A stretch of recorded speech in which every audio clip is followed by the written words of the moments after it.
5 তারিখের পর থেকে আমরা প্রতিনিয়ত আমাদের প্রত্যেকটা এলাকায় দায়িত্ব নিয়ে আমরা রাজনীতি করেছি, সাংগঠনিক তৎপরতা বৃদ্ধি করেছি এবং আমরা কখনোই প্রতিশোধমূলক প্রতিহিংসামূলক চিন্তা আমরা রাজনৈতিক জীবনে করি নাই। 5 তারিখের পর আরো বেশি আমরা দায়িত্ব নিয়ে আপনাদের পাশে থেকে রাজনীতি করেছি। এখন পর্যন্ত এই রাজনৈতিক জীবনে কেন্দ্রীয় রাজনীতি করতে গিয়ে যতবার নির্বাচিত হয়েছি ততবার আপনাদের সহযোগিতা পেয়েছি এবং সেই সহযোগিতা শুধু আমাদের বিএনপি নেতা কর্মীদের মধ্যেই নয়, দল মত নির্বিশেষে আমাদের এই এলাকার সাধারণ মানুষ আমাকে সেই সমর্থন দেওয়ার কারণে আমার রাজনৈতিক জীবনে দায়িত্বশীলতার পরিচয় দিতে আমার পক্ষে আরো কেন্দ্রীয়ভাবে সহজ হয়েছিল। বিদায় আজকে বিএনপির মতো একটা জাতীয়তাবাদী দল, বিএনপির মতো একটা দায়িত্বশীল পদে আমি নিজের অবস্থানকে সুদৃঢ় করে আপনাদের পাশে থেকে এই 10 জাতীয় সংসদ নির্বাচনে আবারও প্রার্থী হয়েছি। আমরা কখনো হুঙ্কার দিয়ে রাজনীতি করি না, আমরা কখনো আস্ফলন লম্পজম্প দেখিয়ে রাজনীতি করি না। এলাকার প্রয়োজনে, এলাকার স্বার্থে, এলাকার উন্নয়নে মানুষের পাশে থেকে বারবার সংগ্রাম করেছি, লড়াই করেছি। এলাকার মানুষের ভাগ্য পরিবর্তনে আমরা রাজনৈতিক জীবনটাকে সবসময় উৎসর্গ করার চেষ্টা করেছি।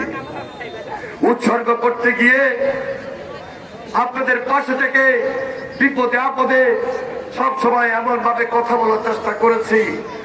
যখন প্রেসিডেন্ট জিয়া ছিলেন, যখন বেগম খালেদা জিয়া ছিলেন, এদেশের মানুষকে যেভাবে শ্রদ্ধা সম্মানের সাথে দেখিয়েছেন, আমার রাজনৈতিক জীবনেও সেই একই ধারায় অব্যাহত রেখে সমীয়র পর্যায় থেকে আমি সাধারণ মানুষকে সম্মান শ্রদ্ধার জায়গায় রেখে এখানে রাজনীতি করি। টানা তৃতীয়বার অর্জন করেছে দেশের সেরা সুপার ব্র্যান্ড স্বীকৃতি বসুন্ধরা টিস্যু। আমাদের নির্বাচনে একটা পরিকল্পনা রয়েছে।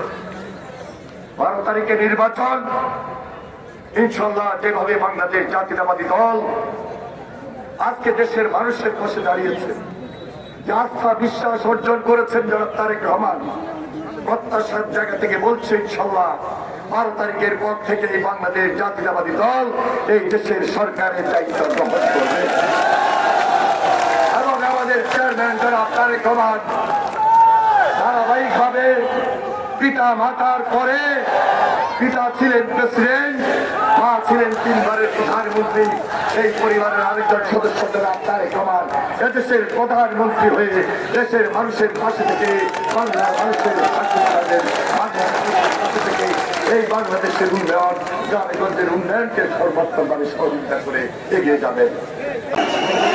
আমরা প্রতিপক্ষের বক্তব্য শুনেছি, সেই বক্তব্যের মধ্যে লক্ষ্মীপুরের উন্নয়নের কথা বলা হয় নাই, সেই বক্তব্যের মধ্যে লক্ষ্মীপুরের মানুষের ভাগ্যের পরিবর্তনের কথা বলা হয় নাই।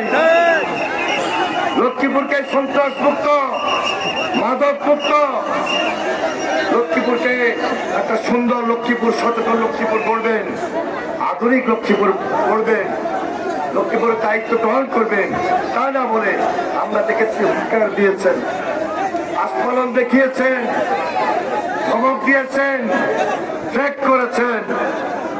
5 আগস্টের পর এদেশের মানুষ প্রত্যাশার জায়গা থেকে প্রত্যেকটা রাজনৈতিক দলের কাছে, রাজনৈতিক ব্যক্তির কাছে আশা করে, প্রত্যাশা করে যে আমরা যেন ওই যে হুমকি ধমকি, ওই যে আস্ফলন, ওই যে উদ্যত্ত দেখিয়ে আমরা ধমক না দিয়ে চলি।